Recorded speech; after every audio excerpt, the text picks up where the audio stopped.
Many of the athletes I work with often will train lots of what's called extension throughout movement. So the athletes I work with, lots of first responders, lots of golfers, so that triple extension is really important for developing and showcasing power.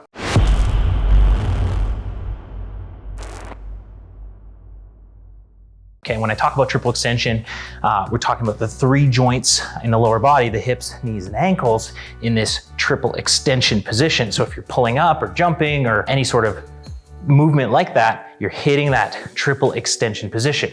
The problem is that so many athletes I see actually neglect triple flexion or any sort of flexion training at all. Now, there is some flexion through the hip and the knee, often with things like squats. However, the ankles often get neglected. There's a little muscle kind of through the front of your leg, front of your shin, called the tibialis anterior. And one of the best things you can do for it is train that flexion or that dorsiflexion as much as you train that plantar flexion. Okay, so one of the movements, I'll show you 2 today. One movement that I really like, it's called the Tibialis Raise. So what I'm doing is I'm leaning against a wall, okay? The further out my feet are, okay, the more difficult this movement's gonna be.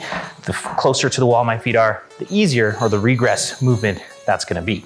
So as I extend the feet out, what I'm gonna do is think about, I like to get my clients to envision reaching the big toe knuckle towards my knees, okay? So I'm gonna lift my toes, lift the big toe knuckles towards my knees, keeping the knees straight. You can bend them a little bit, but again, that's gonna take out some of that intensity through the movement. So if I keep the knees locked, pressing out, walk the feet out for a little bit more intensity, I'm reaching the big toe knuckle towards the knees, and again, I'm working that tibialis anterior. Another movement that I really like to use is called a banded tibialis pull. Okay, so I get a band such as this. You can wrap it around like a post in your basement, or if you have a rack or rig such as this, you can rack it there. And there's a couple ways to reach it around. One, you can actually reach it around the top of the foot like that. I'm not a big fan of it, doing it that way. What I actually like to do is set my heel in it, and then I'm going to cross these 2 across. And that just creates a little more stability so that I don't lose the band towards the rig.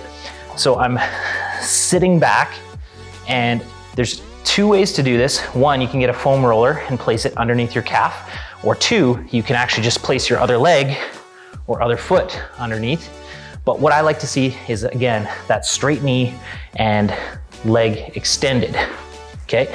So whatever feels right and comfortable to you, I'm gonna do that.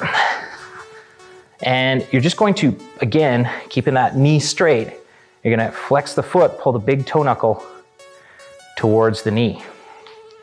Again, same sort of movement, you're just pulling the top of the foot towards the knee, working through that dorsiflexion. Okay, so those are 2 movements that you can do to work through that particular muscle and that particular movement. There's honestly tons more you can do. If you want more movements you can do to work on, whether it's triple flexion, triple extension, or any sort of performance aspect, you can check me out online, heroic.athletics, or Brandon C. Robb on socials, or you can check out our website, heroicathletics.com. You'll find tons of resources and tools to help you in your performance.